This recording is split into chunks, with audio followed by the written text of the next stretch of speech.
Bienvenue dans le podcast Marketing Mania. Aujourd'hui, j'arrive avec un épisode qui parle du sujet de mon cœur, bien sûr le copywriting, puisqu'aujourd'hui j'accueille Robert de Piquigny qui a créé Red de Redax. C'est tout simplement quelqu'un qui est un copywriter professionnel de la vieille école. Il a été copywriter pendant plus de 19 ans. Il a passé des années chez un poids lourd de la vente à distance. Et là, on parle de la vente à distance sous forme de lettres postales, de vente de catalogues, etc. Avant de rejoindre une agence où il a fait du marketing direct en région lilloise, parce que c'est par là-bas qu'ils ont toute l'industrie du textile, vous savez. Et il a accompagné plus de 150 clients dans cette période. Donc, c'est quelqu'un qui a cette vision du copywriting beaucoup plus, entre guillemets, à l'ancienne, c'est-à-dire la manière dont ça fonctionnait sur du courrier direct. Et il confirme ce que je répète de toute manière dans mes contenus depuis le jour où j'ai commencé Marketing Mania, c'est que ces concepts, ils n'ont pas vraiment changé entre le passage du papier, des lettres postales, des catalogues au web. Ce qui a changé, c'est le format, c'est potentiellement les processus de travail, c'est la capacité de pouvoir plus rapidement itérer sur vos contenus, de plus facilement pouvoir faire des A/B tests, d'avoir beaucoup plus d'analytics et beaucoup plus de données sur ce que vous êtes en train de faire. Mais les fondamentaux de la persuasion eux-mêmes, ils n'ont pas changé. Pourquoi ? Parce qu'au fond, le format, c'est le format. Mais vous parlez simplement à un être humain qui est de l'autre côté de l'écran. Et ces êtres humains-là, ils n'ont pas autant changé qu'on voudrait bien le croire. Donc Robert a vraiment cette expérience, il a vraiment ce background d'avoir travaillé sur une richesse de projets qui vont d'un catalogue papier à une page de vente pour vendre des formations en ligne. Et il va partager avec nous dans cet épisode tout ce qu'il a appris de ce parcours et comment est-ce que quelqu'un qui veut devenir meilleur en copywriting, soit pour son propre business, soit pour offrir ça en tant que service, comment est-ce que cette personne peut apprendre, se perfectionner, devenir meilleur. Sans plus de transition, je vous présente mon épisode avec Robert de Piquigny.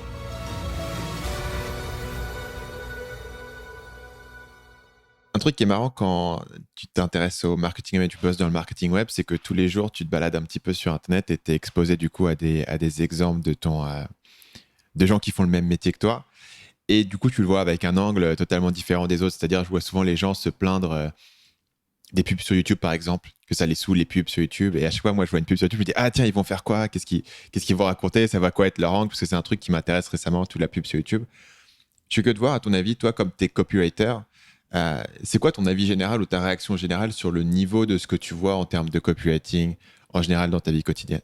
Alors en fait, je suis surpris. Il y a beaucoup de surprises, dans un sens comme dans l'autre. Je vois des personnes qui... moi, je suis abonné à beaucoup de newsletters. Et je vois des personnes qui sont toutes jeunes, mais qui font des trucs qui dépotent, je trouve. Et à contrario, je vois des gens qui se disent copywriter pro depuis X années, etc. Et je trouve pas ça décoiffant, en fait. Tout ça pour dire que, à mon avis, il y a des gens qui sont talentueux aujourd'hui en copywriting, mais il y a encore beaucoup de progrès à faire chez beaucoup de personnes, en fait. Et à ton avis, c'est dû à quoi ? Une des conversations qu'on avait déjà eues ensemble, c'était que le terme en soi de copywriting, il est même pas clair pour tout le monde. La plupart des gens ne savent même pas ce que c'est. Et quand tu vois en fait le niveau d'effort qu'il faut mettre dans le copywriting, dans cette compétence bien précise pour devenir bon là-dedans, tu dis que si les gens connaissent pas forcément le concept ou l'intérêt du truc, et en plus, il faut mettre un effort énorme dedans, potentiellement pas mal de gens passent à côté ou ils vont se contenter d'avoir lu quelques articles sur comment écrire un titre cliquable, ce genre de choses. Et du coup, c'est pas forcément une compétence qui est prise autant au sérieux que d'autres compétences. Je pense par exemple au référencement. Personne se dit tiens, je suis super bon en référencement sans s'être vraiment cassé la tête dessus. Et si tu avais un site et que tu dis tiens, je veux plus de trafic, tu dis ok, je vais trouver un expert. Alors que est-ce que tu vois la personne moyenne, je pense que la personne qui vraiment écoute ce genre de podcast et est familiarisée au copywriting se dit ok, ouais, le copywriting c'est une compétence bien définie, mais j'ai l'impression que pas mal de gens ne voient pas nécessairement le copywriting comme une compétence qui est bien définie dans leur tête. Ils n'ont pas forcément ce modèle mental, ils n'ont pas forcément cette case de dire c'est un truc qu'il faut pratiquer en soi, donc du coup ils ne le pratiquent pas forcément. En fait, c'est vrai que déjà, culturellement, on a tous appris à écrire à l'école. Donc il y a aussi le côté, moi je sais écrire. Tout le monde se dit je sais écrire. En plus j'étais pas trop mauvais à l'école, c'est bon, j'ai pas besoin de me former. Il y a déjà ça. Et d'autre part, je pense que le copywriting, ça fait appel à des notions qui sont très subjectives et qui sont parfois pas très palpables en fait pour les gens. Tu me parles de référencement, là c'est des choses qui sont très cartésiennes, très carrées, très chiffrables, très mesurables. Tandis que le copywriting, ça joue sur des émotions. Les émotions, c'est pas palpable. Les émotions, elles sont différentes d'une personne à l'autre. Donc, on est sur de l'irrationnel assez souvent dans le copywriting, en fait. Hein. C'est ce qui explique, je pense, que pour beaucoup de personnes, ça reste quelque chose d'assez nébuleux. Une analogie à laquelle j'ai pensé pendant que tu me parlais, c'était l'idée que les gens sortent d'une salle de cinéma et se disent ah tiens ouais non en fait c'est débile le scénario les mecs ils ont écrit ça ils sont complètement nuls t'sais.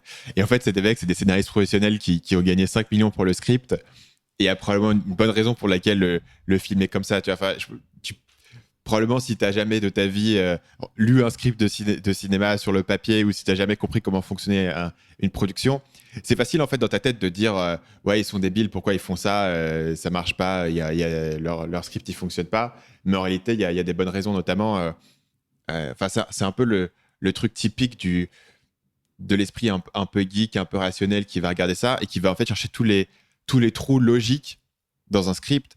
Mais en fait, si tu réalises qu'un script qui est totalement logique et tu le mets à l'écran, personne n'a envie de regarder ça, en fait. Ce que les gens ont envie d'avoir, c'est un arc narratif avec les bonnes émotions, avec des hauts et des bas, avec des personnages auxquels on s'attache. Et au final, tu découvres que 99% du travail et de la difficulté dans l'écriture d'un script, c'est vraiment de faire ces arcs émotionnels et que les arcs émotionnels fonctionnent. C'est-à-dire que quand tu le regardes, tu te prends dedans. Et à la limite, si il y a un petit trou logique où le personnage aurait pu faire ça, il aurait pu, je sais pas, tu vois, c'est cliché dans un film d'horreur que son téléphone il marche pas ou qu'il y a jamais de réseau, etc. Et les gens se disent ah ouais c'est cliché, c'est nul. Mais au final tu t'en fous d'avoir une bonne explication pour laquelle il peut pas appeler. C'est juste qu'il doit être seul et il doit être désespéré. Et je pense qu'au niveau du copywriting il y a un peu cet effet où les gens se disent ouais les pubs c'est un peu nul, je pourrais faire mieux ou c'est un peu débile ce qu'ils font là. Et sans s'être penché à fond sur cette compétence en fait, toute la complexité du truc, tu la vois pas en fait. Et c'est intéressant le parallèle que tu faisais avec le référencement, c'est-à-dire que quand tu te penches sur le référencement, directement il y a 1 milliard de jargons, c'est quoi les PBN, c'est quoi les backlinks, et tout d'un coup tu te rends compte que tu connais rien, tu vois. Et tu dis ah ok là il y a du level à apprendre. Et inversement dans des compétences comme le copywriting, mais je pense que c'est aussi le cas si tu fais de la vente par exemple au téléphone, t'as un peu l'idée que tout le monde est capable de tout le monde est capable de parler, de s'expliquer, etc. Et pourtant, il y a des gens qui sont extrêmement bons pour vendre au téléphone et pour avoir notamment, tu vois, si tu vas faire de la prospection et tu vas aller parler à des gens qui ne te connaissent pas et essayer d'établir un rapport assez rapidement, en fait, c'est vachement dur. C'est vachement difficile d'établir ça, d'établir une crédibilité, d'établir un rapport, d'établir une connexion, de vraiment poser les bonnes questions pour une personne en face qui est réticente. Mais il y a un peu un côté où tu vois ça, tu le vois dans un film. Genre, tu vois ça, il y a un film qui fait beaucoup, c'est Loup de Wall Street, par exemple, et tu dis, ouais, ok, moi aussi, je pourrais le faire. Et au final, tu t'aperçois pas de la complexité du truc. Et je pense que le copywriting est un peu dans la catégorie. Ouais, tout à fait. Bah, en fait, le truc, c'est que il faut pas que la personne qui te lit, si on revient au copywriting, ait l'impression de voir la complexité. Il faut que ça Mais semble pourtant, naturel. elle est là, cette complexité. Voilà, il faut que ça soit naturel. Alors, c'est pour ça qu'il y a 2 aspects vraiment importants en copywriting. Tu as tout le pan technique de persuasion, de logique et d'écriture. Et après, tu as le pan émotionnel. Et on sait très bien que c'est l'émotion qui va faire bouger les gens. C'est les émotions qui vont les faire agir, mais s'il n'y a pas l'aspect technique, la structure, on ne peut pas aller bien loin qu'avec les émotions. C'est-à-dire que ces bases techniques, elles sont peut-être un peu fastidieuses à appréhender, mais il faut les maîtriser pour pouvoir ensuite se lâcher en termes d'écriture, de plus être dans l'expression écrite, quoi, j'ai envie de dire, tu vois. Et un truc que j'aime bien aussi, c'est de dire il faut que tu aies une narration effectivement dans ta page de vente. Il ne faut pas que ce soit uniquement des briques les unes en dessous des autres qui soient empilées. Il faut que tu aies cette logique, mais après, il faut oublier la logique et il faut te lâcher en termes d'émotion, de narration, de raconter une histoire. Parce qu'on sait très bien que le pouvoir des histoires est extrêmement fort. On a tous été bercés dans notre enfance par les histoires qu'on a pu entendre par nos parents, nos grands frères, etc. Enfin, et je pense que cet aspect narratif, il est très très important en copywriting. Mais pour pouvoir se lâcher dans le narratif, il faut maîtriser la base et la technique avant. Voilà. Dans la technique, tu dirais que c'est quoi? C'est les aspects un peu plus en termes de structure, donc notamment tout ce qui est AIDA, l'organisation de ta page, c'est tout ce qui est comment est-ce que tu mets en place une garantie, comment est-ce que tu utilises la preuve sociale, tous ces éléments-là que tu vois tout le temps sur les pages de vente et que tu peux potentiellement réinterpréter à ta sauce. Mais si tu comprends pas comment ils fonctionnent, tu sais jamais trop quoi en faire en fait. Tu es un peu là et tu te dis ok, je sais que sur ma page il faut qu'il y ait des témoignages, mais où est-ce que je les mets? Et les gens savent pas quoi en faire ou savent pas quoi faire exactement de leur garantie ou savent pas tout simplement comment enclencher la page. Ils comprennent pas à quel moment présenter leurs produits. Et en fait, tu as tous ces éléments que tu as à mettre dans ta page. Il y a plein d'éléments à présenter sur une page de vente qui va vendre un produit en solo. Il faut à la fois parler à la personne de son besoin, de la solution, la rassurer sur tous les éléments et tu sais pas comment ça fonctionne. Et donc, du coup, si tu te lances, le pire truc qu'on a, nous, sur les gens qui font une formation et qui veulent écrire leur première page de vente, la pire erreur que les gens peuvent faire, c'est vraiment de se lancer en mode page blanche et je rédige. C'est-à-dire que si tu pars pas d'une structure qui a déjà été bien comprise, bien travaillée avec un enchaînement logique, au final, c'est quasiment impossible, surtout pour une personne qui débute, de partir sur une rédaction et d'avoir un truc au final qui tient la route. Tu vois, tu as des éléments qui sont là et qui reviennent plus tard, qui tournent en boucle, il y a des répétitions et il n'y a pas un enchaînement très logique dans les émotions de présenter le problème et la solution. Tout se mélange un petit peu et donc du coup, tu as l'impression que la personne est juste en train de taper des boutons émotionnels, mais un peu au pif. Tu vois, c'est genre, tiens, ok, je sais qu'il faut faire telle émotion, mais tout arrive un peu dans tous les sens, un peu mélangé. Il n'y a pas de décision très claire qui a été prise sur quelle était la proposition de valeur et quel était l'axe central qui allait driver la personne dans la page. Et donc, du coup, tu te disperses, tu pars un peu dans tous les sens. Et c'est là où tu vois parfois les gens qui ont, pour le coup, cette compréhension un peu émotionnelle du sujet dont ils parlent et pas cette compétence technique derrière. À l'inverse, tu peux avoir le problème inverse de la personne qui a une compétence purement technique, mais pas la compréhension émotionnelle. Mais là, je ne sais pas ce que tu en penses, mais généralement, c'est souvent un problème de recherche, en fait. C'est un problème de travail derrière, de vraiment s'être plongé dans le marché. Ouais, tout à fait. Alors là, tu vois, tu parles vraiment des deux aspects, donc les aspects techniques et les aspects émotionnels. Moi, je compare ça, tu vois, un peu à une maison qu'on veut faire construire par quelqu'un, ou qu'on construit soi-même si on est maçon. Si tu n'as pas de plan de la maison au préalable, tu vas faire un mur, tu vas construire des murs un peu dans tous les sens, un peu au pif, et puis au final, tu auras quelque chose qui ressemblera à rien, quoi. Alors ok, tu auras des murs, hein, ok, tu auras des murs, tu auras peut-être une toiture, mais l'ensemble sera pas harmonieux, il y aura des murs peut-être qui seront pas disposés de la bonne façon, des murs qui seront redondants. Et dans une page de vente, comme tu l'as dit, c'est pareil. Si tu ne hiérarchises pas au préalable vraiment ce que tu as envie de dire, bah, tu risques d'avoir des répétitions, d'avoir quelque chose qui ne chemine pas, qui ne raconte pas une histoire. Et au final, on sait très bien que c'est la force narrative qui va pousser à cliquer. Je vais te donner un exemple. J'ai récupéré dernièrement une page de vente de quelqu'un qui avait suivi une formation. Alors, c'est pas la tienne ni la mienne, mais qui avait suivi une formation et qui a respecté brique par brique toutes les briques, qui a mis toutes les briques. Et il m'a dit, ouais, j'arrive plus, là, j'en peux plus de ma page, est-ce que tu veux bien la reprendre? Alors, je l'ai reprise et c'était pour la réécrire. Effectivement, toutes les briques étaient là, dans le bon ordre, mais c'était tellement, j'ai envie de dire, scolaire et appliqué à la lettre qu'il n'y avait rien, c'était froid, c'était mécanique, c'était purement mécanique.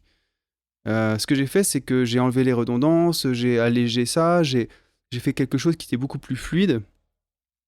Et au final, j'ai respecté sa structure de base, mais j'ai fait en sorte que sa page de vente ait vraiment une âme, tu vois. Il faut lui donner de l'âme. Quand on parle à des humains, on ne parle pas à des machines, hein. C'est ça qui va faire la différence au final. C'est le problème toujours des gens qui cherchent... Et c'est ce que les gens veulent, donc au final, c'est tentant effectivement de leur donner, mais ce côté de la page à trous, quoi. Voilà les 4 étapes de votre page de vente, remplissez les trous, il faut qu'ici vous ayez parlé de ça, ça, ça.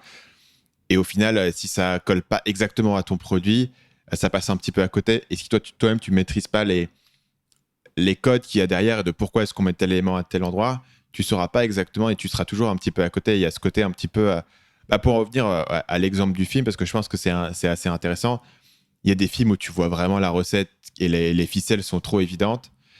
Et c'est pas forcément le problème de la ficelle, mais c'est tout ce qui est autour. C'est-à-dire que si tu regardes un film comme le premier Star Wars, par exemple, il suit des ficelles très évidentes. Essentiellement, c'est Joseph Campbell, le voyage du héros, etc.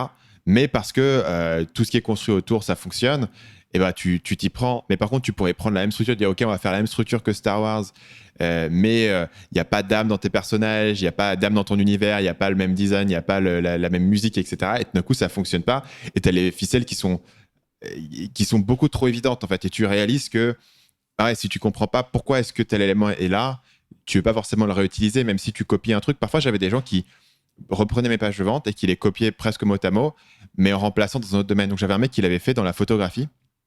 Et il y avait plein de trucs qui n'avaient aucun sens. Par exemple, il y avait, à un moment donné, je dis, voilà, si n'achetez pas cette formation si vous pensez que vous allez devenir riche rapidement, etc. Enfin, un truc classique que tu aurais sur une page de vente. C'est-à-dire de juste éliminer un petit peu les gens qui vont être des très mauvais clients et qui vont être des gens qui vont dire, OK, mon objectif, c'est de prendre ta formation et dans 3 mois, je vais faire 10 000 euros par mois. Tu vois, enfin, une promesse que tu ne veux pas réaliser, donc tu veux, sur ta page, tu veux exactement le dire.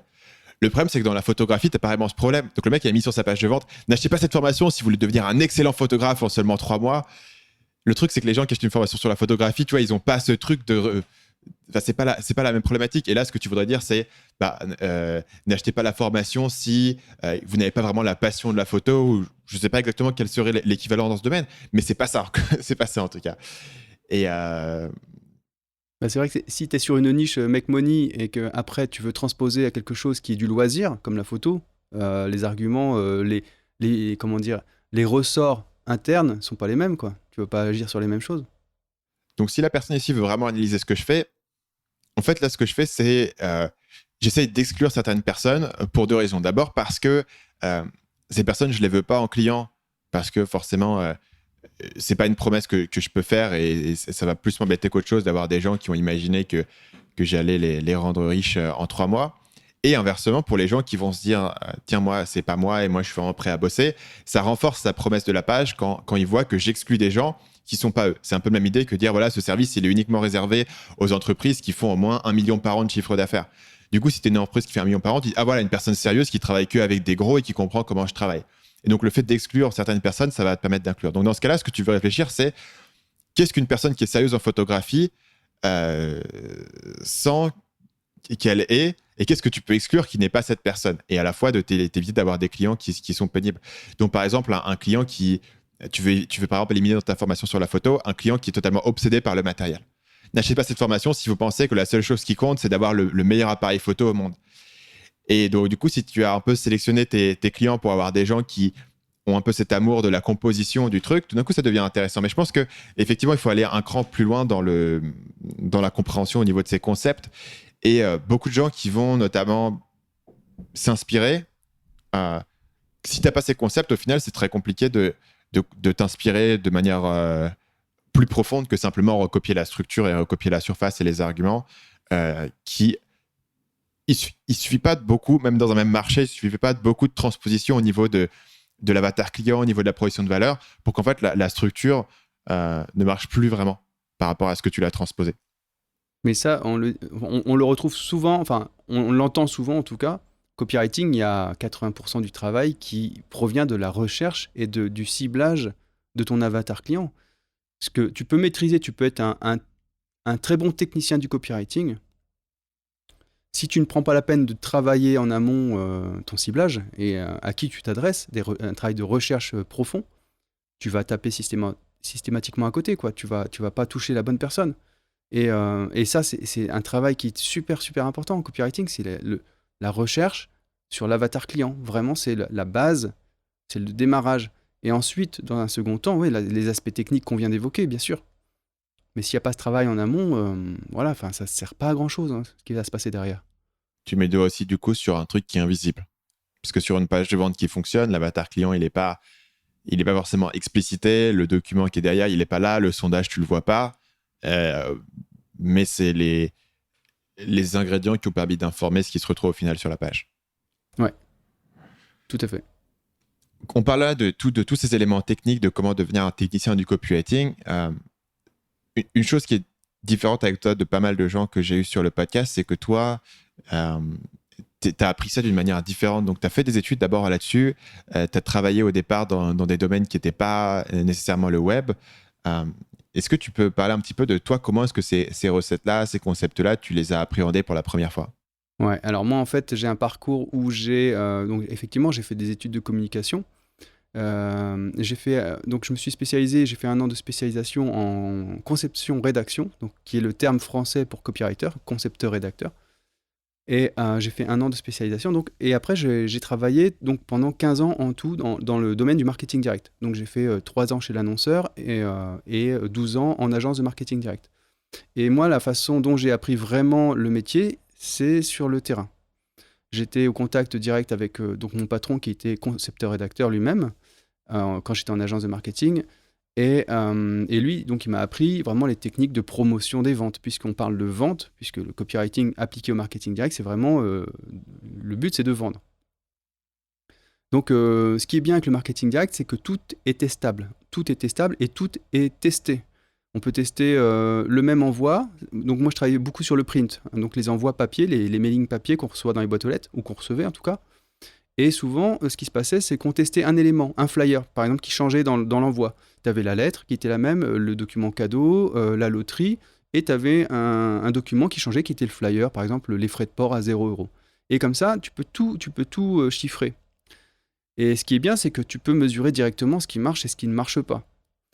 Donc c'est pas le ressenti. Souvent d'ailleurs c'était même assez bluffant parce que tu peux avoir un ressenti de dire je suis sûr que cette loterie elle va marcher, je suis sûr que cette mécanique promotionnelle elle va marcher, et tu t'aperçois qu'il y a quelque chose de basique à côté auquel tu n'aurais pas vraiment prêté d'attention, et c'est ça qui va cartonner. Donc il y a toujours un côté un peu mystérieux, et c'est ça qui est super, c'est que tu n'es jamais sûr à l'avance. Et il y a une espèce de... Il faut pas trop se fier à son feeling en fait, j'ai envie de dire. Parce que des fois, ça nous trompe, le feeling. On est un peu biaisé nous-mêmes. Et nous-mêmes, on n'est pas la personne à qui on écrit en plus. Donc, on ne va pas forcément réagir de la même façon. Et donc, c'est pour ça que de tester des choses... Alors aujourd'hui, c'est beaucoup plus simple avec les A/B tests. Par exemple, sur une page de vente où tu peux faire 2 pages de vente, tu les mets en place assez facilement par rapport à la lourdeur, entre guillemets, de tout un process papier. Et c'est ça qui est bien, c'est que tu peux tester un pop-up, tu peux tester une landing page, tu peux tester une page de vente, tu peux tester une séquence email et comparer tout de suite, voir ce qui marche. Tester un objet, même un objet d'email qui est différent et le reste de l'email est le même. Donc ça, c'est vraiment aussi une recommandation que je fais, c'est quand on hésite, on n'est pas sûr, il faut tester, quoi. Et d'ailleurs, il faut tester, c'est vraiment la base. Un des problèmes que les gens ont à ce niveau, c'est de ne pas avoir d'échantillons suffisants qui soient significatifs en termes de volume pour pouvoir tester. Quel conseil est-ce qu'on peut donner aux gens là-dessus? Moi, un des éléments que je donne le plus, c'est que parfois les gens essayent de tester quelque chose qui va être trop en profondeur dans le tunnel. Et donc, si tu essaies de tester vraiment ta page de vente, le problème, c'est qu'il va te falloir potentiellement 100 ventes en tout et potentiellement sur chaque version pour vraiment pouvoir avoir une différence. Et il y a des gens qui n'ont pas ce volume. Mais par contre, tu parlais tout à l'heure de tester le sujet d'un email. Moi, c'est un truc que je fais pas mal. Parce que pour le coup, le sujet d'un email, c'est typiquement le genre de truc où tu peux hésiter entre 2-3 sujets et ça coûte rien de le tester dans un outil d'envoi d'email. Et tu vois souvent des différences qui sont significatives. Mais en fait, si tu réalises ça, avec le sujet de ton email, très haut dans le tunnel, tu peux commencer à tester et forcément, tu as beaucoup plus de gens, puisqu'ici, la conversion, c'est de cliquer sur l'email. Tu as beaucoup plus de conversions, c'est beaucoup plus facile d'avoir des milliers de clics sur chaque titre et donc d'avoir un résultat. Et tu peux tester une formulation ou tu peux tester un angle différent. Et dans ce cas-là, la deuxième erreur que font les gens aussi, c'est de tester des trucs qui sont trop similaires. Donc, si tu testes 2 sujets, mais les 2 sont presque les mêmes, il va falloir énormément de volume pour tester une différence. Mais si tu testes un sujet qui a une proposition de valeur, par exemple, vraiment axée sur le bénéfice, et un sujet alternatif qui a une proposition de valeur vraiment axée sur le problème ou le coût de l'inaction ou toutes les conséquences négatives de ne pas agir, ou d'un coup, tu as testé, OK, qu'est-ce qui accroche le plus l'attention des gens? Leur parler de leurs problèmes ou leur parler de la solution. Et tout d'un coup, tu as un vrai point de données qui peut être injecté plus tard. Et je pense que parfois, il faut être prêt à te baser sur des données qui ne sont pas les données ultimes, c'est-à-dire que tu ne peux pas toujours mesurer quel titre exact va faire plus de ventes, sauf si tu as un volume énorme. Mais par contre, tu peux tester un certain nombre d'éléments en termes d'expression. Et tu as mentionné tout à l'heure les pop-up. Les pop-up, c'est un truc qui se teste super bien parce qu'ils vont avoir énormément d'impressions. Et il y a une conversion qui est très claire. Il va y avoir quand même pas mal de conversions sur ton pop-up, donc tu peux vraiment voir la différence. Et tu peux tester 2 appels à action très différents sur un même lead magnet. Et tu auras la réponse dans 30 jours, quel devrait être le titre de ton lead magnet. Et ça, c'est assez puissant, surtout en entrée du tunnel, si tu n'as pas encore énormément de volume. Ouais, tout à fait. Alors, tu as raison, c'est que il faut pas tester des choses qui soient trop profondément situées dans le tunnel. Parce que si dès l'entrée du tunnel, c'est pas bon au niveau de la conversion, tout le reste, ça sera pas représentatif. Donc, de tester des objets d'email, effectivement, c'est quelque chose qui est facilement applicable et qui est même qui est super parce que c'est en amont, c'est très en amont du tunnel de vente.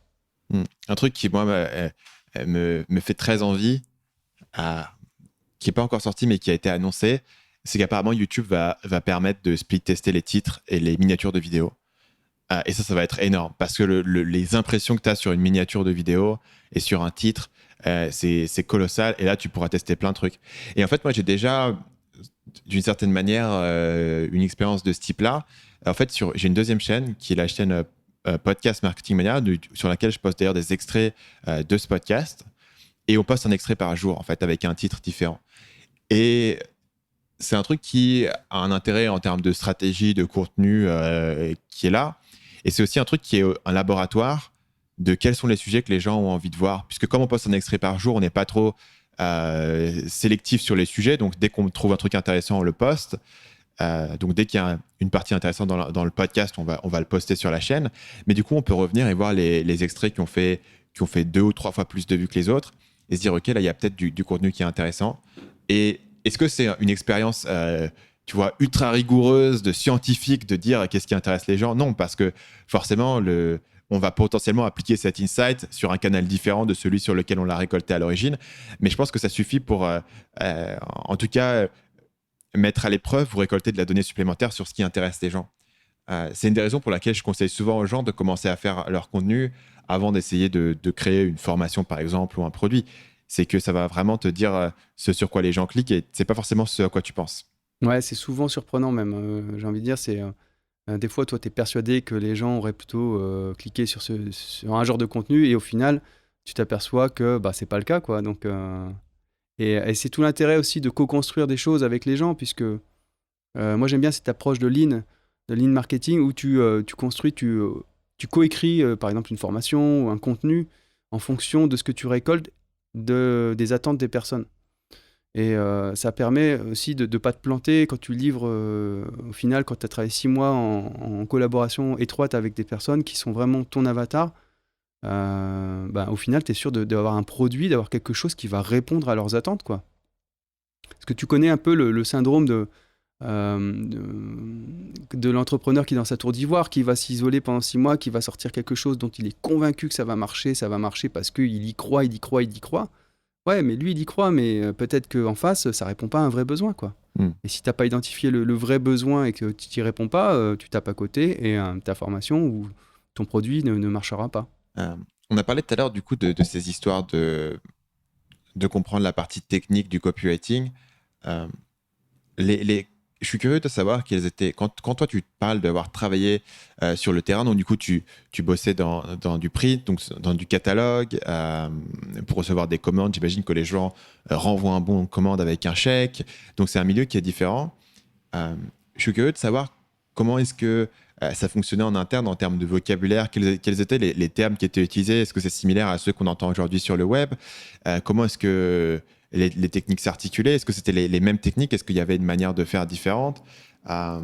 Et comment est-ce que ça a changé depuis que toi, tu fais maintenant beaucoup de web?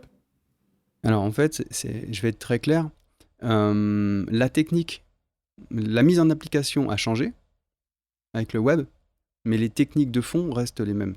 C'est-à-dire que les techniques de vente, la persuasion, etc., les leviers psychologiques qui vont inciter une personne à passer à l'action, ce sont exactement les mêmes. Et c'est ça qui est cool avec le copywriting, c'est que les ressorts internes sur lesquels on va appuyer, ce sont les mêmes, quoi. Ce sont les mêmes, et dans 20 ans, 50 ans, ce sera toujours les mêmes. Les techniques vont évoluer, peut-être dans 50 ans, on aura des hologrammes, on aura des choses comme ça qui viendront enrichir un peu l'expérience utilisateur, mais mais les leviers seront les mêmes. Donc, pour le vocabulaire qu'on utilisait nous en agence, il y avait des termes un peu de jargon, alors tous américains, hein, c'est parce que le copywriting c'est américain, comme tu le sais, à la base. Donc on avait par exemple les termes sweepstake, early bird, everybody wins, etc. Donc ça, ce sont le jargon quand on avait un brief avec un annonceur qui passait commande à l'agence. Savoir si le jeu était un everybody wins, c'était un sweepstake, tu vois, ce sont des termes comme ça, mais ça, c'est le jargon. Voilà. Aujourd'hui, je retrouve de temps en temps le terme early bird, je le retrouve de temps en temps. Mais après, ce sont des aspects techniques, et puis et j'ai envie de dire, ça n'a pas grand intérêt, c'est un peu notre popote interne. Ouais. Mais sur la mise en application vraiment technique, c'est ça qui a changé. C'est qu'avec le web, tu as beaucoup plus de souplesse, tu as beaucoup plus de rapidité d'exécution. Tu n'as pas la lourdeur de l'impression, en fait, hein, de passer par un imprimeur avec tout le process qui va derrière. Mais c'est vraiment, pour moi, c'est ça la différence. Et c'est pour ça que on dit, de temps en temps, on entend dire que le print, c'était une époque, maintenant c'est autre chose. C'est pas vrai, en fait. C'est pas vrai du tout.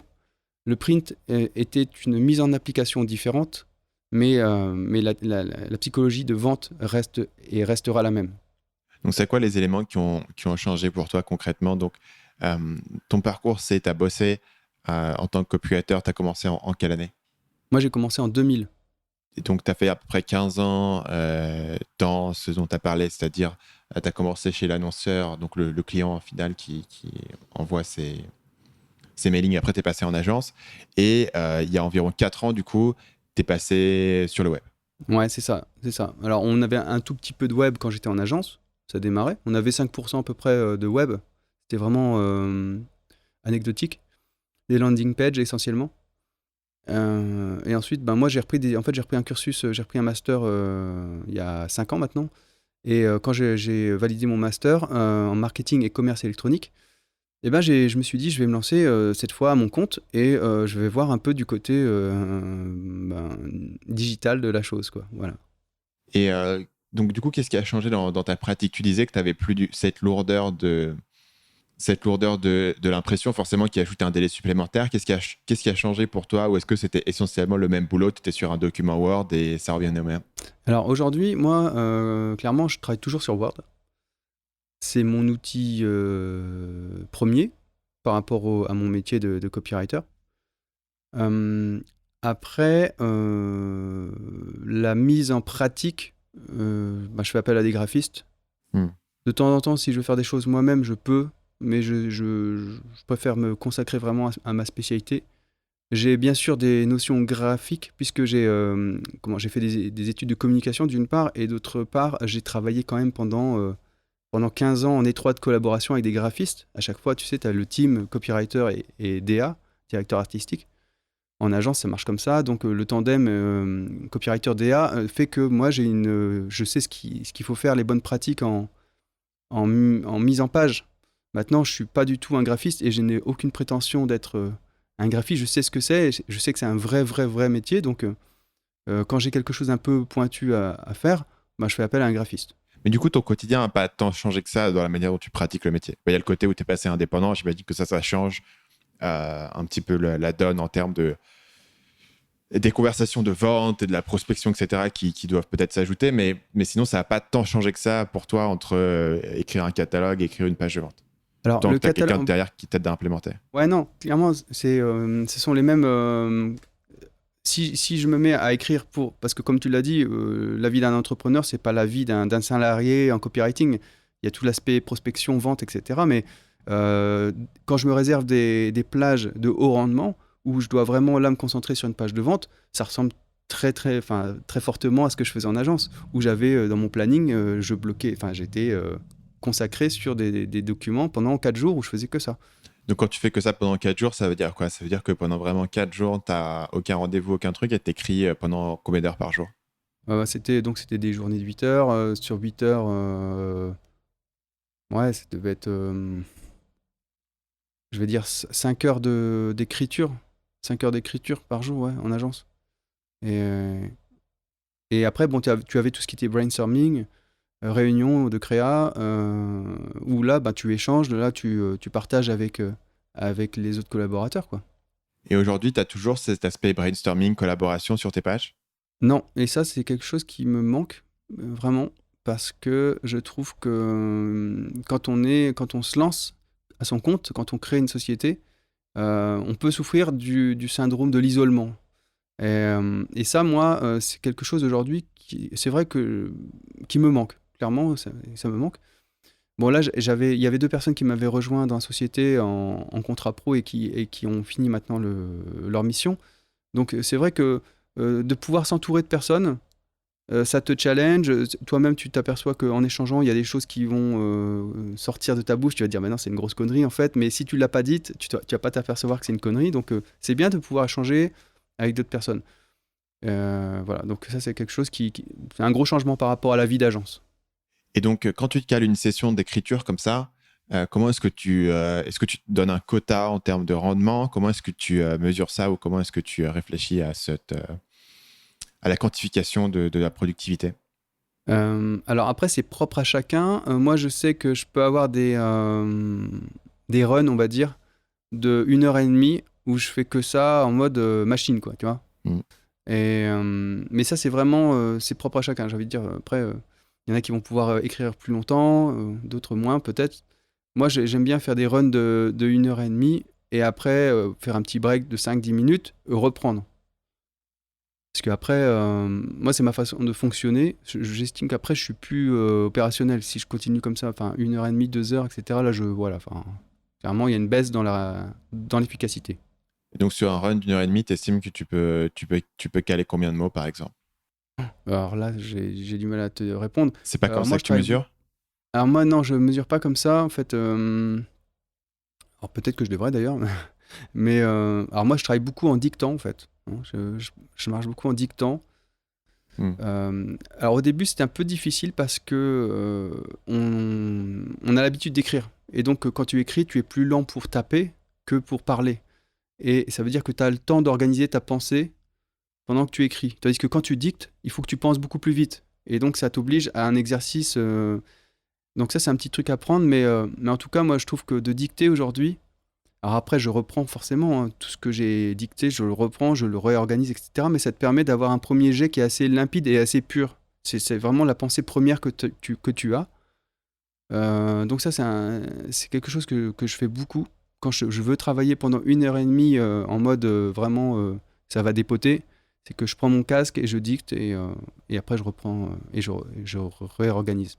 Je te pose la question parce que moi, c'est vraiment la manière dont je le mesure. Vraiment, en nombre de mots par heure, les heures travaillées, etc. Je le traque pas mal. Notamment, en ce moment, je suis en train d'écrire un bouquin. Et du coup, je suis un peu en deadline sur quand est-ce qu'il faut que j'ai terminé, combien de mots il faut que j'écrive par jour, combien de mots j'écris par heure, et aussi pour pouvoir faire des projections, pour savoir si je suis dans les délais ou pas.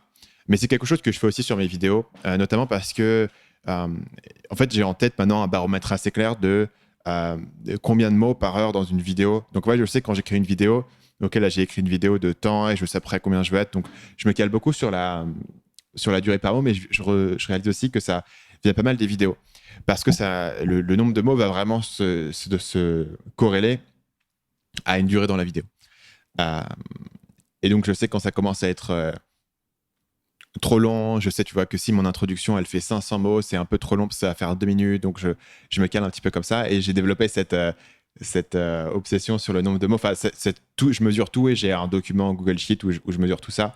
Mais j'étais curieux, toi, comment est-ce que tu fais ça? Mais j'ai l'impression que tu te mets juste dessus et tu fais le maximum que tu peux et tu avances en ligne droite. Ouais, moi, je suis plutôt en mode instinctif comme ça. Et j'ai remarqué aussi un truc, c'est que en fonction, d'une semaine à l'autre, je vais pas avoir le même rendement. D'une saison à l'autre même, je suis très sensible aux saisons, etc. Donc, je sais très bien les creux que je peux avoir et les boosts. Tu vois, par exemple, c'est quoi les saisons qui sont les meilleures pour toi et les moins moi, bonnes? typiquement, tu vois, le printemps, par exemple, le printemps. Mois de mars, je sais que là, j'ai une patate pas possible. C'est au sortir de l'hiver, c'est les jours qui rallongent, donc je sais que je vais avoir une patate et je vais avoir une pêche. Là, je vais mettre à profit pour faire des choses vraiment importantes, tu vois, enfin importantes, massives. Et par contre, tu vois, là, novembre, décembre, je sais que là, ça va être plus dur, mais en même temps, je mobilise d'autres capacités. C'est bizarre. Par exemple, j'ai remarqué que je faisais beaucoup plus de sport en hiver, alors qu'il fait froid, alors que tu dois faire un effort pour sortir, etc. Mais donc, c'est tout ça pour dire, non pas pour parler de ma vie, mais de dire que j'aurais du mal à mettre un système comme toi en place où tout est vraiment super carré. Alors, je trouve ça vachement bien en même temps, parce que ça te donne des repères clairs et une organisation qui doit être, à mon avis, très calibrée. Mais moi, je pense que j'aurais beaucoup de mal à mettre ça en place pour moi. Ouais. Mon système n'est pas parfait, mais par contre, ce que ça me donne, c'est une visibilité, une capacité de me projeter.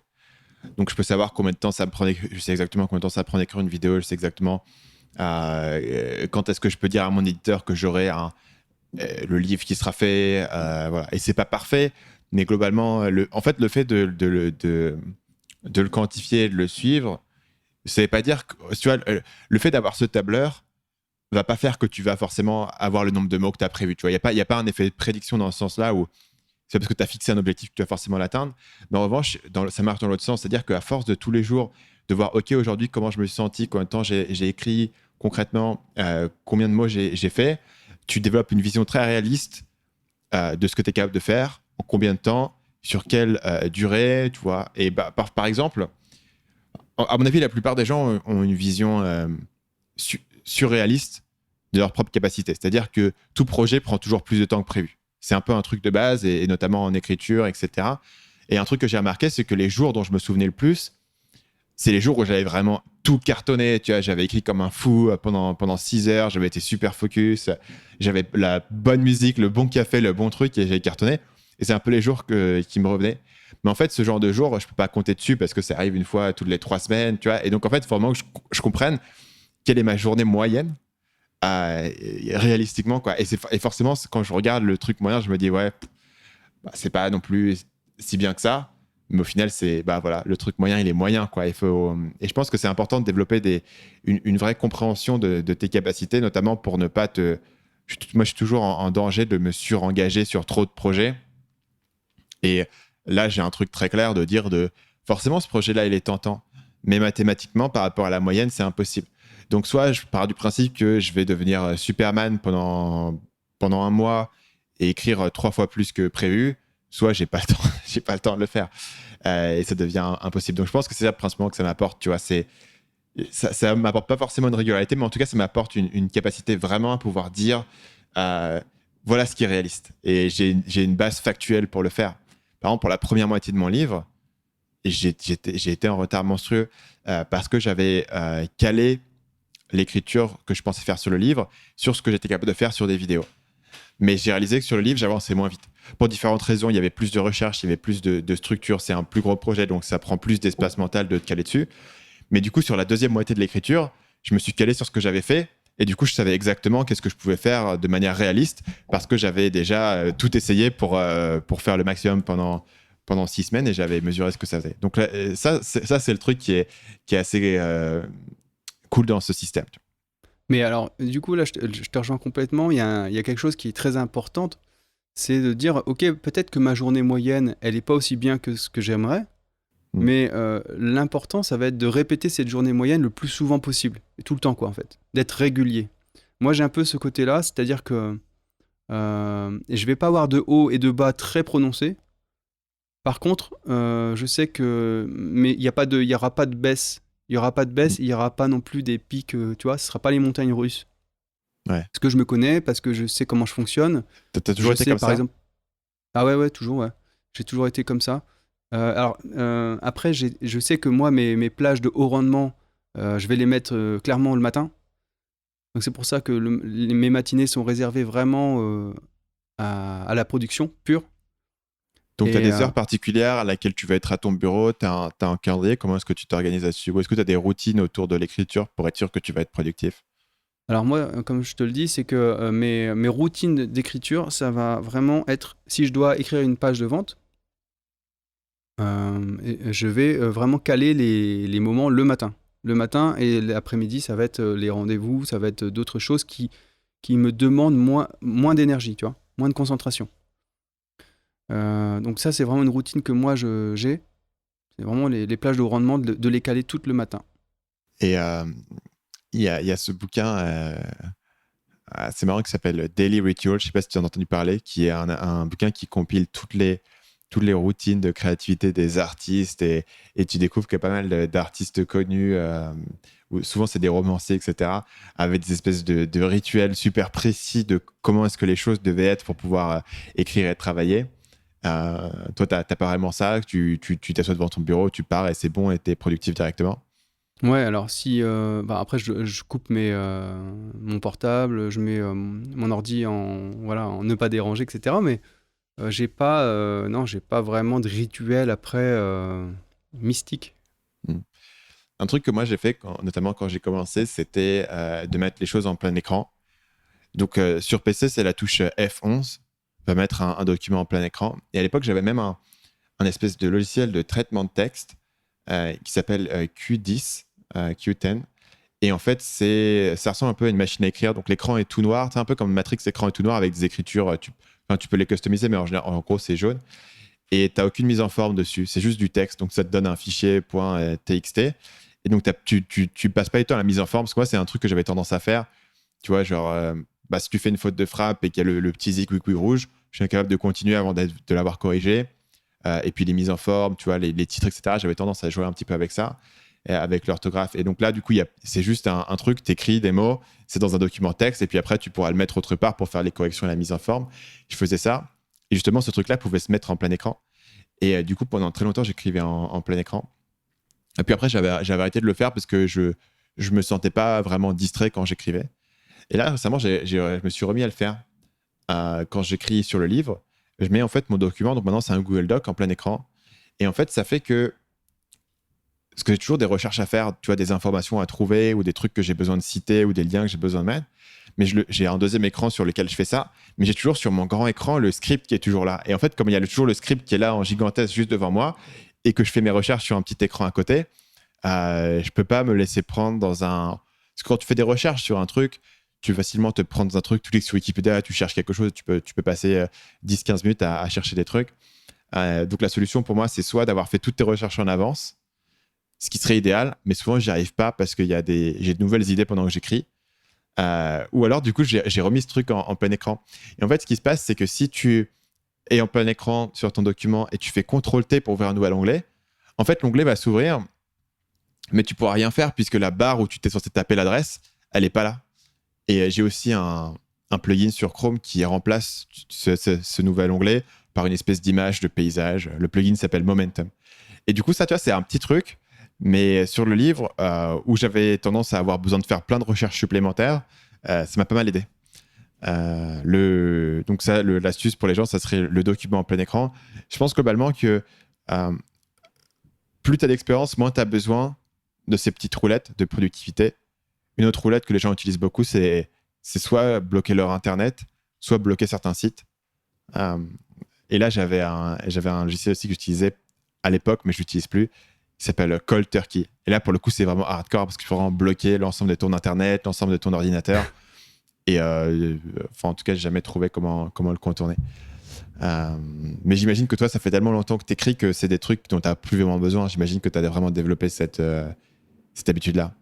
Bah moi, en fait, j'ai développé le fait de pouvoir jongler comme ça avec...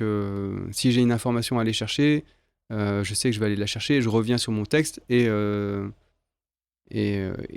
voilà, enfin, je jongle comme ça, si tu veux. Enfin, je pense que j'aurais du mal à me couper complètement d'Internet, dans le sens où tu as toujours des recherches à faire, tu as toujours une vérification à aller faire. Mais voilà, enfin, après, comme tu dis, c'est des roulettes où c'est des bons inputs pour les personnes qui veulent avoir des repères précis de comment ils peuvent gagner en productivité. Donc, tu fais du coup cette organisation que moi aussi je fais, c'est-à-dire t'écris le matin, tu fais tes rendez-vous l'après-midi.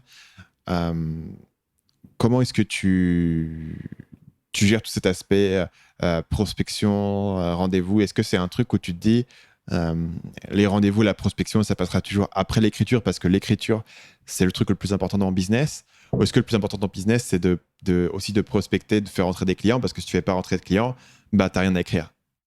Ah, c'est exactement les deux, en fait. C'est exactement les deux parce que quand j'ai une commande d'une page de vente, par exemple, je me dois de la livrer. Voilà, j'ai un client, j'ai une commande, ce client va me payer, je dois la livrer en temps et en heure. Donc j'ai cette pression et cette bonne pression d'ailleurs. Et en même temps, comme tu le dis, si dans ce même temps, je ne vais pas prospecter, je ne vais pas assurer la semaine, voire le mois à venir, en termes de clients qui va arriver, bah, j'ai pas de clients, quoi. Enfin, tout simplement. Donc je dois faire les deux. Et c'est ça qui est un peu compliqué quand on est à son compte aussi en tant que copywriter par rapport à quand on est en agence. C'est qu'en agence, bon, tu as tout qui arrive tout cuit dans ton bec et tu n'as pas à te soucier de l'aspect prospection. J'ai envie de dire, si quelqu'un est vraiment passionné par le métier de copywriter, il va voir des choses un peu pénibles dans le process d'être indépendant. Parce que quand on est indépendant, on n'écrit pas tout le temps, loin de là, on fait 50% d'écriture, 50% de prospection, quoi, j'ai envie de dire. Donc on est beaucoup quand même dans la prospection. Qu'est-ce qui t'a attiré du coup dans le fait d'être indépendant? Ah bah moi, c'est de pouvoir être libre. De pouvoir être libre, c'est vraiment la sensation de liberté, de pouvoir travailler avec qui je veux, quand je veux, comme je veux.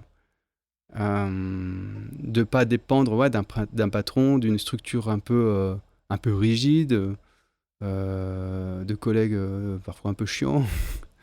Voilà, enfin, quand tu es à ton compte, tu choisis vraiment beaucoup, beaucoup de choses, quoi. Moi, j'aime bien comparer le fait d'être à son compte avec le fait d'être propriétaire, tu vois. Enfin, quand tu es locataire d'une maison, c'est bien, tu as ta maison, mais bon, tu peux pas faire des trous quand tu veux, où tu veux dans les murs, sinon ta caution elle va sauter.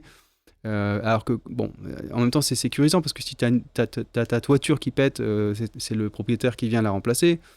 Tandis que si tu deviens propriétaire, bon, bah, tu fais ce que tu veux avec tout ce que ça comporte aussi. Tu as plus de responsabilités. Voilà, tu as plus de choses à changer dans ta maison en cas de problème, quoi. Mais tu fais ce que tu veux. Donc, voilà, moi, c'est vraiment cet aspect liberté qui m'a vraiment donné envie de me lancer, quoi. Et du coup, dans ta vie plus personnelle, qu'est-ce que cette liberté a changé? Qu'est-ce que tu peux faire maintenant que tu ne pouvais pas faire avant? Ou qu'est-ce que tu avais envie de faire? Qu'est-ce que tu avais envie de te donner les moyens de faire? Est-ce que tu voyages? Est-ce que tu as une manière différente de travailler maintenant? Ouais, complètement. Bah, moi, si tu veux, j'ai un deuxième bureau chez moi. Ce qui fait que y a des jours où j'ai envie de rester chez moi parce que j'ai mes enfants. Comme j'ai des enfants, donc voilà, enfin, j'aime passer du temps avec mes filles. Et bah, c'est un luxe, quoi. J'ai pas de pression de me dire oh là, je vais me faire taper sur les doigts parce que j'arrive à 9h05 au lieu de 9h au bureau. Ou bah, les jours où j'ai envie de rester chez moi pour travailler, puis pour profiter de la vie aussi avec mes enfants, bon, bah, c'est possible.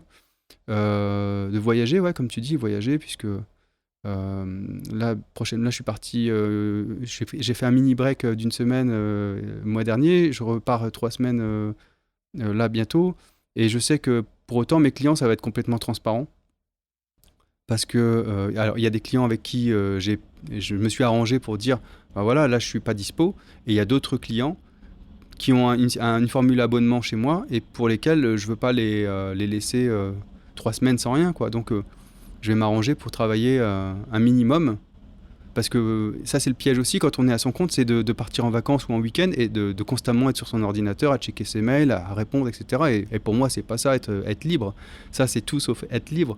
Donc là, quand je vais partir bientôt, là, je vais me prendre peut-être 1 heure par jour maximum le matin, quand tout le monde dort encore, tu vois. Je vais bosser et puis après, je pars à la plage avec tout le monde et je profite de la vie, quoi. Enfin, et c'est vrai que ça, quand t'es salarié, tu peux pas le faire. Un truc dont on avait parlé ensemble, c'était que tu voulais peut-être recruter des gens, d'autres copywriters. C'est toujours un truc que tu cherches à faire, recruter du monde. Donc, du coup, toi, devenir une agence essentiellement. Ouais, tout à fait, ouais. Alors ça, c'est quelque chose qui est en cours.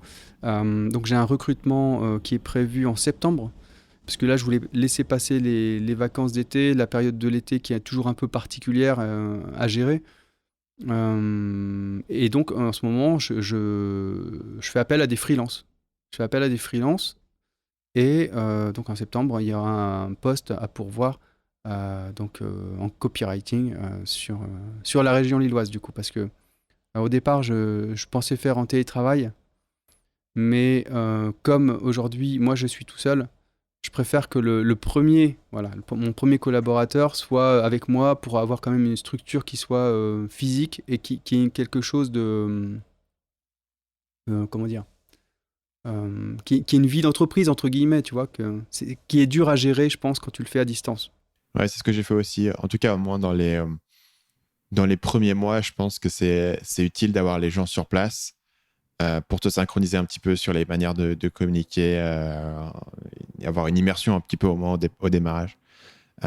Quand tu recrutes quelqu'un à plein temps, parce que quand tu recrutes quelqu'un à plein temps, tu es directement dans une situation qui est différente du freelance où tu veux que cette personne se sente impliquée dans l'entreprise et se sente partie de quelque chose. Tu vois. Alors qu'un freelance, lui-même a déjà son propre truc de son côté. Il n'a pas forcément besoin d'être converti à la philosophie de ton entreprise. Quelqu'un que tu recrutes à plein temps, tu as envie, notamment à terme, de pouvoir donner de plus en plus de responsabilités à cette personne. Et une des choses qui va permettre de faire ça, c'est que la personne a appris à réfléchir comme toi parce qu'elle a passé tellement de temps avec toi. Ouais, tout à fait. Alors ça, c'est c'est ça, c'est acquérir l'ADN de l'entreprise et ça ne peut se faire que pour moi, hein, de façon en physique et un peu en mode clonage, quoi, épigénétique, tu vois, tu chopes tu chopes les réflexes un peu de l'autre, les tics même de l'autre. Ça fait partie de la culture d'entreprise, hein, ça, c'est ce que j'ai pu moi observer pendant les 12 années où j'étais en agence de marketing, où on avait une espèce de culture commune en fait, hein, une culture, même un vocabulaire commun. Et ça participe à la cohésion du groupe. Pour moi, il y a une espèce de... Quand tu es dans une entreprise, tu as une espèce aussi de cohésion de groupe qui fait qu'on va tous dans le même sens, avec la même philosophie, avec les mêmes réflexes, avec la même envie. Et ça, c'est, à mon avis, à mon sens, c'est très difficile de le cultiver à distance. Et du coup, tu avais cette expérience d'avoir été formé, toi, par quelqu'un d'autre en agence, par un boss, par un mentor. Est-ce qu'il y a des choses que cette personne faisait qui t'inspirent aujourd'hui quand toi, tu vas recruter quelqu'un? Comment est-ce que tu vas réfléchir à ce que tu peux faire pour le former, vu que toi, tu as été de l'autre côté de cette relation par le passé? Ouais, tout à fait. Alors, il y a des réflexes que moi, je vais prendre comme point de repère. Parce qu'il y a des choses qui m'ont vraiment plu, vraiment formé, vraiment semblé essentielles. Et puis après, il y a des travers que moi, je ne veux pas reproduire. Donc là, je m'en dissocie. Mais effectivement, je pense que quand tu es resté 12 ans au sein de la même société, tu es forcément marqué. Tu as des réflexes qui sont encore là. Et c'est une histoire que moi, je veux cultiver aussi, que je veux peut-être reproduire avec à ma sauce. Voilà. Donc concrètement, le copywriting, c'est une des choses sur lesquelles c'est pas euh, si évident que ça de former quelqu'un. Comment est-ce que tu aborderais ça pour une personne qui commence et qui a déjà des bases, mais comment est-ce que tu transmettrais les éléments plus subtils de la compétence, tu vois? Est-ce que c'est euh, en étudiant ensemble des pages? Est-ce que tu vas vraiment relire la personne et au fil du temps, tu vas lui donner du feedback et essayer de construire un métasystème autour de la manière dont tu vas relire les pages? Comment est-ce que tu réfléchis à cette manière dont tu vas former la personne au-delà de la compétence qu'elle peut avoir au départ? C'est vraiment donner un feedback par rapport à tout ce qu'elle va produire, de la débriefer, de lui expliquer, voilà, j'ai fait ça, tu vois, là, je préfère que tu mettes ça plutôt que ça comme terme, et je vais t'expliquer pourquoi. De la guider, de corriger ce qu'elle va faire, mais toujours en justifiant mes choix. Tu vois, en lui expliquant que ce que je fais, ce que je vais écrire, c'est pas parce que moi je préfère, c'est parce que je sais qu'au final, c'est plus limpide, c'est plus clair, et c'est plus puissant en termes. Enfin, c'est plus efficace. Donc, ça, c'est important aussi de dire les choix. Enfin, comment dire? On travaille aussi beaucoup avec des gens qui ont une sensibilité développée, puisque quand on est copywriter, c'est qu'on a de la créativité, on a cette fibre créative. Et souvent, ben, ce sont des gens qui ont une sensibilité développée. Donc il faut faire gaffe à ça, il ne faut pas être trop frontal. Et surtout, il faut toujours être dans la bienveillance d'expliquer pourquoi on corrige les choses de telle façon. Et ça, c'est du management, hein, tout simplement, mais je sais que, bon, bah, moi, quand j'ai été, par exemple, je travaillais chez l'annonceur, chez Blanche Porte, je suis resté 3 ans, bon, mais il y a des créatifs qui sortaient des réunions de créa ou des réunions avec le directeur marketing, et qui pleuraient, quoi. Enfin, les créas pleuraient parce qu'ils s'étaient fait casser leur créa, parce que... Et ça, il faut expliquer aussi à la personne, il faut savoir lui expliquer que ce qu'on juge, c'est vraiment la qualité de son travail, c'est pas elle, en fait. Et ça, c'est parfois... Enfin, en tout cas, moi, quand j'ai démarré, c'était difficile à comprendre. Voilà. C'était difficile à comprendre de ce qui était jugé, c'était pas forcément moi, mais c'était mon travail, en fait. La qualité de mon travail. Par exemple, une situation dans laquelle je me retrouve parfois, c'est que quelqu'un a écrit quelque chose et il y a des bonnes bases, mais c'est pas encore parfait. Donc là, tu as deux choix. Soit tu peux, toi, le réécrire rapidement et le réécrire et voilà, et ça sera bien fait et tu n'y penseras plus. Soit tu peux essayer de faire un feedback à la personne, de dire OK, refais-le-moi et après, tu auras plusieurs allers-retours. Donc, il y a une option qui est plus courte, plus rapide, tu sais que ça sera bien fait, qui te prend moins de temps. Et il y a une option où tu as plus de communication et potentiellement tu vas mieux former la personne, mais en même temps, ça prend plus de temps sur l'immédiat. Comment est-ce que toi, tu verrais cette situation et comment est-ce que tu penses que c'est la meilleure manière de le gérer si tu travailles avec quelqu'un qui, mettons, tu as un copywriter junior? Alors moi, je mixerais les choses. Je m'explique. Des fois, on est dans le rush. Bah, même souvent, on est dans le rush, on n'a pas le temps. On va avoir plus vite fait de le faire nous-mêmes, de corriger les choses. Mais toujours en disant après, j'ai envoyé au client ta version, mais je l'ai corrigée. Et je t'envoie aussi la correction pour que tu puisses voir ce qui a changé. Donc ça, c'est une première chose. Après, si j'ai plus de temps, quand j'ai plus de temps, je vais dire, voilà, je voudrais que tu reprennes ton document et que tu changes le titre, vraiment mettre du bénéfice plus présent, dire vous plutôt que je, etc. Enfin, je vais lui donner des inputs comme ça et après, je vais relire sa deuxième passe et si ça me va, bon, je lui dis ok, et si ça me va toujours pas, je vais dire, regarde, c'est bien, c'est mieux, mais essaye encore d'aller plus loin dans tel ou tel... alors, je vais lui donner des précisions. Et voilà, je vois vraiment en deux choses, tu vois. Ça dépend du moment, ça dépend si j'ai du temps à ce moment-là. Et je pense qu'en fait, c'est à force de se frotter, de refaire aussi l'exercice, hein, que la personne va comprendre ma façon de raisonner. euh, et puis surtout, ben, ce qui marche, quoi, ce qui va marcher le mieux, hein, au final. Une chose que moi je fais de temps en temps, si un truc un peu hybride, si j'ai pas trop le temps et que je dois vraiment refaire les choses, c'est que je vais réécrire une partie du truc en filmant ce que je fais, en expliquant ce que je fais en vidéo, ou alors en utilisant la fonction commentaire dans Google Docs. Dans Google Docs, c'est une fonction même qui est une fonction de suggestion où tu peux suggérer des modifications, écrire un commentaire de tes modifications. Donc ouais, tu dis ok, là j'ai fait ci, là j'ai fait ça, pour avoir une transparence qui fait que la personne sait exactement ce que tu as changé et pourquoi. Mais après, j'ai toujours l'inquiétude que quand je fais ça, c'est pas aussi bien que l'avoir forcée à le faire elle-même. C'est pour ça que je te posais la question. Effectivement, j'imagine qu'il y a toujours la problématique du temps. Tu fais un peu une décision à ce niveau-là.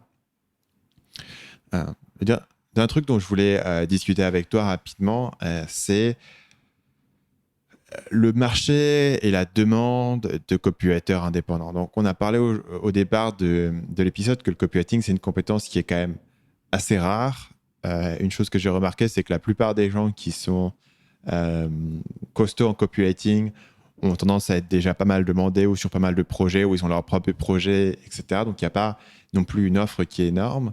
D'un autre côté, moi, je le vois plus du côté de quelqu'un qui soit a besoin de recruter du monde dans ses compétences, ou alors des gens me demandent comment trouver des copywriters, donc vraiment du côté de la demande. Toi, tu es aussi du côté de l'offre, tu parles à des clients, tu fais ces rendez-vous de prospection. Comment est-ce que tu vois aujourd'hui le marché des gens qui ont besoin de pages de vente?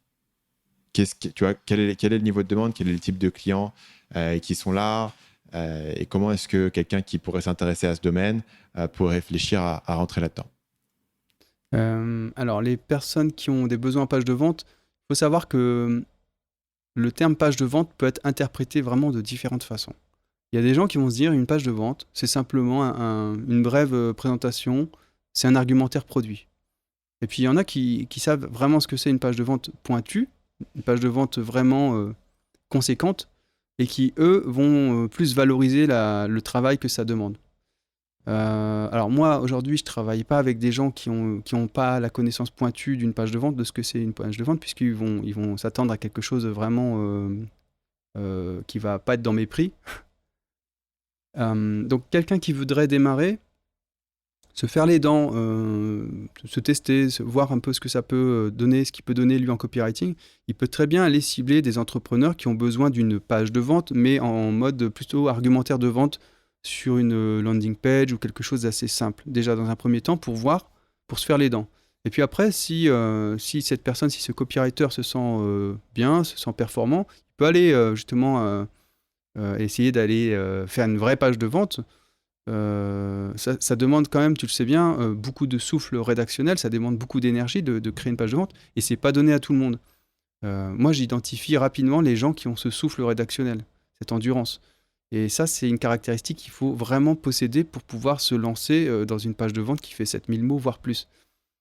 Donc, voilà, il y a des gens qui vont simplement, des clients potentiels qui vont avoir simplement besoin d'une landing page avec un argumentaire client, un argumentaire produit pardon, assez performant. Et puis il y a des gens voilà, qui auront besoin besoin d'une page de vente conséquente avec la tarification aussi qui s'ensuit. Donc potentiellement, tu dirais qu'une personne qui débute peut avoir un intérêt à cibler des clients avec des projets moins complexes oui. Pour commencer. Ouais, complètement, parce que moi je constate aussi alors j'ai envoyé une annonce pour recruter, comme tu le sais, sur le poste de copywriter, et j'ai fait faire un test aux candidats. Donc un petit test de 500 mots, donc pour dire, voilà, tu es copywriter, imagine demain tu vends du coaching et écris-moi ta page de vente, les 500 premiers mots de ta page de vente. C'était ça le test. Et écris aussi également un email qui va accompagner ce début de page de vente. Je me suis aperçu que des gens qui se disaient vraiment très bons en copywriting m'ont envoyé des choses où je me suis dit mais c'est pas possible, je me suis pas fait comprendre en fait, une page de vente c'est pas ça. Il y a vraiment des choses qui... il y a des grosses différences quoi, entre les personnes, pourtant à la base qui se disent moi ça fait 5 ans que j'exerce, je suis bon, j'ai fait ci, j'ai fait ça, etc. Et c'est pour ça que de tester comme ça, moi, ça me permet de jauger tout de suite la qualité du candidat. Ça, tu le vois très très vite, quoi. Et je me dis que quelqu'un qui se lance demain sur le marché du copywriting, pour savoir si effectivement il est vraiment bon, c'est bien qu'il se teste déjà sur des petits projets avec moins d'envergure.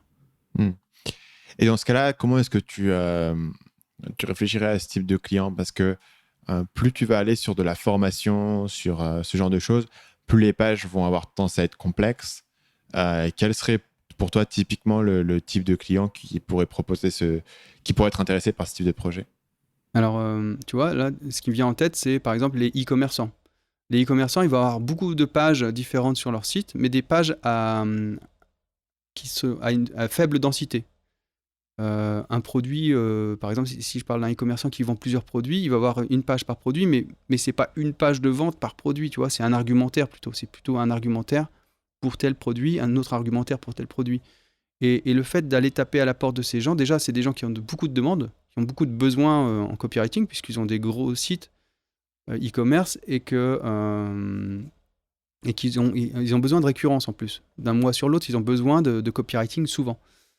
Donc ça, c'est une bonne option, je trouve. Moi, si je devais démarrer demain, d'aller taper à la porte des e-commerçants, c'est une bonne option, je trouve. Dans ce cas-là, tu les aborderais comment d'un point de vue très concret? Est-ce que tu essaierais de les contacter directement par un formulaire de contact, par LinkedIn? Comment tu attaquerais ça?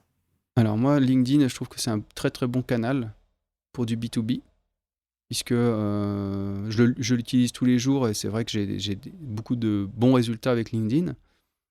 Alors que pas forcément sur Facebook pour ce type d'avatar. Sur Facebook, ce sera plus des infopreneurs, des entrepreneurs solo. Mais sur LinkedIn, les e-commerçants, c'est une très bonne option. Ouais, tout à fait. Donc typiquement, ce genre de personne, je lui conseillerais d'aller chercher les directeurs marketing de ces structures et de leur adresser directement une demande de mise en relation sur LinkedIn. Et ensuite, d'initier comme ça le dialogue. Ok. Ce sur quoi les gens qui sont intéressés, je leur dirai à la fin exactement où est-ce qu'on avait parlé de ça. Je mettrai des liens dans la description de l'épisode sur tout ce qui concerne la stratégie sur LinkedIn. Pour terminer, Robert, j'ai 3 questions que je pose à tous les invités avant de terminer l'épisode. Et la première question, c'est est-ce qu'il y a un livre que tu recommandes souvent? Ouais, alors moi, le livre que je recommande très souvent, c'est Influence et manipulation de Robert Cialdini. C'est un petit livre, il se lit très vite. Et pour moi, dedans, il y a la base de ce que doit maîtriser tout copywriter. C'est-à-dire les techniques de persuasion, vraiment. Alors après, on peut pousser plus loin avec d'autres ouvrages, mais celui-ci se lit vite et pour moi, il est très complet. Deuxième question, c'est si tu pouvais revenir en arrière et donner un conseil à ton toi-même de 20 ans, qu'est-ce que cette personne aurait besoin d'entendre? De ne pas avoir peur de me lancer et de me planter, potentiellement. Voilà, je pense que c'est le conseil que je donnerais, c'est en se lançant qu'on peut réussir. Et se planter également, mais surtout réussir. Donc voilà, de ne pas avoir peur de se lancer. Tu penses que potentiellement tu serais passé indépendant plus tôt si tu n'avais pas eu cette réticence? Ouais, je pense. Je pense que j'aurais franchi le pas plus rapidement, ouais.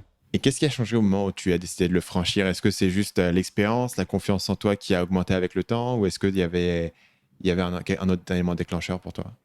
Alors la confiance en moi, je l'avais depuis quelques années. Voilà, j'ai toujours adoré écrire. C'est une passion pour moi. C'est vraiment là où je suis très bon dans ce que je fais. Euh, Maintenant, il y avait un contexte familial. Il y avait aussi, voilà, j'étais pas tout seul, j'étais marié, j'avais des enfants, etc. Donc pour moi, il fallait que j'attende la bonne fenêtre de tir pour pouvoir me lancer en fait, hein, à mon compte, quoi. C'est un ensemble, si tu veux, d'événements de vie qui ont fait que j'ai pu me lancer à ce moment-là. Ok. Troisième et dernière question. Est-ce qu'il y a une citation ou un proverbe qui te vient souvent à l'esprit? Alors, il y a une citation, ouais, de Nicolas Boileau qui dit que... alors, attends, du coup, je vais plus la retrouver. Si, Tu te souviens de quoi ça parle ce qui se environ? conçoit clairement... non, c'est ce qui se... Alors, juste, j'ai plus la retrouver, mais c'est... Donc ce que j'ai, c'est ce que l'on conçoit bien voilà. s'énonce clairement. Et les mots pour le dire arrivent aisément. Et cette citation de Nicolas Boileau, elle est vraiment, pour moi, elle reflète très bien le copywriting, c'est-à-dire que les choses, dès lors que c'est compliqué à expliquer, c'est que c'est pas bon. Quelque chose qui a été maturé, qui a été réfléchi, qui a été conceptualisé de façon cohérente, tu peux le sortir en une phrase et l'expliquer à n'importe qui en une phrase. Et si sur ta page de vente, tu arrives à faire ça, dans l'ensemble de ta page de vente, d'expliquer de façon très limpide, très claire ce que tu fais. D'une part, un enfant de 7 ans doit pouvoir comprendre, et si l'enfant de 7 ans comprend, ton client comprendra. Donc il y a vraiment cet aspect de simplifier les choses au maximum, mais pas plus. Voilà. Du coup, finalement, Robert, est-ce que tu peux dire aux gens qui nous écoutent où est-ce qu'ils peuvent te retrouver et en apprendre plus sur ton travail?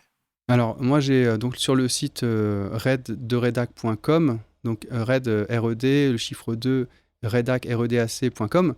Donc, c'est mon site internet. Et après, dès qu'ils sont sur le site, il y a les articles de blog, il y a tout ce que je fais. On voit le portfolio avec ce que j'ai déjà produit pour mes clients. Donc, c'est vraiment la base. Voilà. Si on veut me retrouver, c'est sur ce site. Super. Du coup, merci beaucoup Robert pour avoir été avec là, pour avoir répondu à mes questions, pour avoir partagé toute ton expérience sur le copywriting. Merci à toi, Stan. Merci d'avoir été avec moi jusqu'à la fin de cet épisode. Pour terminer, deux petites choses. La première, c'est que si vous avez aimé cet épisode et que mes appels à l'action des 2 dernières semaines n'ont pas suffi à vous convaincre à me laisser une petite évaluation iTunes, rendez-vous sur iTunes ou sur la plateforme de podcast que vous utilisez et laissez-moi une évaluation 5 étoiles. Ça aide beaucoup à booster le référencement du podcast. C'est bête, mais ça fonctionne. Ça vous prend que 2 minutes. Ça aide le podcast à se faire découvrir par de nouvelles personnes. Ça m'aide, moi, à continuer à trouver de nouveaux invités qui sont intéressants et qui voient que le podcast est super bien ranké sur iTunes et que donc ils devraient prendre le temps dans leur calendrier très occupé de venir passer 1h30 à discuter de leur business avec un gars qui s'appelle Marketing Mania. Une petite évaluation, ça joue pour beaucoup. Bien sûr, si vous avez un ami ou un membre de votre famille qui passe encore ses trajets de métro à écouter le nouvel album de Rihanna et qui pourrait bénéficier d'un petit peu de connaissances marketing, eh bien, n'hésitez pas à en parler à quelqu'un dans votre entourage qui pourrait se mettre à écouter des podcasts et pourquoi pas le podcast Marketing Mania. Pour finir, encore une fois, je vais passer rapidement dessus parce que vous m'avez écouté le pitcher plus en détail dans les 2 derniers épisodes. C'est l'offre de coaching de Marketing Mania, marketingmania.fr/coaching. C'est une des grandes choses une grande nouveauté de l'année 2019 pour nous. C'est vraiment d'avoir mis des gens qui sont là à plein temps pour vous coacher. Donc, si quelque chose qui vous intéresse, d'avoir un accompagnement sur votre business qui est mature pour devenir meilleur en contenu, en capture d'email, en copywriting, qui sont les 3 grandes choses sur lesquelles on est fort. Venez pas nous poser des questions sur le référencement, mais sur tous ces éléments-là qui touchent à la persuasion, on va vraiment pouvoir vous aider. Sur un business qui est mature et vous cherchez à améliorer votre email marketing, vous cherchez à améliorer votre capture de prospects, vous cherchez à améliorer votre stratégie de contenu. Ou alors, si vous êtes juste en train de démarrer, mais vous avez un projet vraiment concret, une idée sérieuse, que vous êtes vraiment dessus, où vous y passez beaucoup de temps, ça a peu de sens si vous avez 3 heures par semaine pour bosser sur votre business de prendre un coach. Mais si vous y passez à plein temps ou 10 ou 15 heures et que vous voulez vraiment mettre un coup d'accélérateur à vos progrès, ça a beaucoup de sens d'avoir un expert qui a vu l'intérieur de beaucoup de business à succès et qui peut vous guider sur notamment les choses sur lesquelles il faut vous concentrer et vous donner du feedback sur vos projets et sur vos stratégies. Le lien, c'est marketingmania.fr/coaching. Sur ce, je vous dis à la semaine prochaine pour le prochain épisode du podcast Marketing Mania.